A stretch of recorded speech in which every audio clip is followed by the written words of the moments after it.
ci ndigalu sëriñ Muntaxa Mbàkke Basiru xalifa général des Mourides ci ndigalu sëriñ Njaga Njaay di xalifa Bëri Njaay di chef de village moom moo ànd ak i sëtam ak i rakam ak i njabootam di leen yëgal bis bi sët yi baaxoo def di bisub alxuraan di bisub ñaan di bisub fàttaliku sant yàlla li ñu am ci sunu borom ñu jàpp ko lundi le 3 juillet 2023 quatrième jour tabaski lay doon ca Bëri Njaay moo tax ñu koy yëgal taalibe yi de ak am di jàmm yi góor jigéen mag ak ndaw sunu xëyee amal njàngum alxuraanu karim ñaanal mboolem koo xam ne rek way dawlu nga di ca woo mboolem dëkk yi nga xam ne ñoo wër Bëri Njaay ci département bi di ko yëgal monsieur le maire Mor Sow ci kilifte fu mboolem dëkk yi ko wër ak mboolem adjoint au maire yi guddi gaangoog tagg yonent bi alayhi salaatu wasalaam ñi koy yëgal waa Kër Ma Lamine ñoom itam ñi ngi leen di woo ci guddi googu Bëri Siin Bëri Njaay ma kodd Bëri Njaga Njaay Canaba Bëri bu sëriñ Moodu bu sa xabbaan Bëri Njaay ma kodd ñoom itam ñi ngi leen ciy woo de Bëri Njaga Njaay Canaba ñi ngi leen ciy woo Bëri sëriñ Moodu bu sa xabbaan ñoom itam ñi ngi leen di woo ci guddi googu Njaayeen wàcc ñoom itam ñi ngi leen di woo ci guddi googu ñu ngi koy yëgal Njaayeen Përi ñoom itam ñi ngi leen di woo ci guddi googu waa Ndukkumaan Njaay ñoom itam ñi ngi leen koy yëgal mbooleem juróom-ñaari bayti yi nekk ci tund wi yëpp ñi ngi leen di woo buñ ca tuddee bayti Dakar rek yóbbaale na bayti yëpp waa Bëri jàmm xumma ñi ngi leen koy yëgal waa Lim jàmm itam ñi ngi leen koy yëgal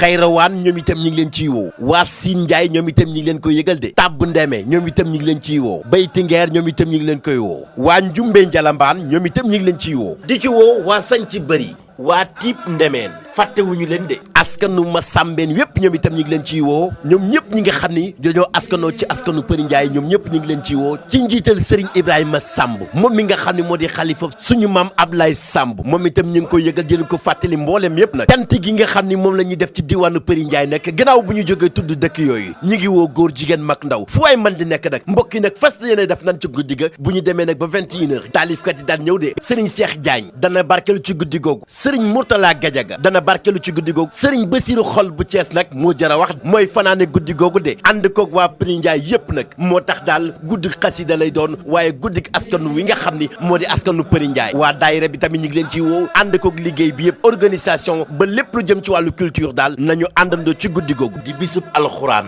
di bisub ñaan yemook altine le 3 juillet 2023 quatrième jour tabaski daal à Bëri Njaay ku ma fa dëgg ne mas ànd ak seetaani Sëriñ Basiru xol bu Cees rek doy na lu ne لي بر ما ينبغي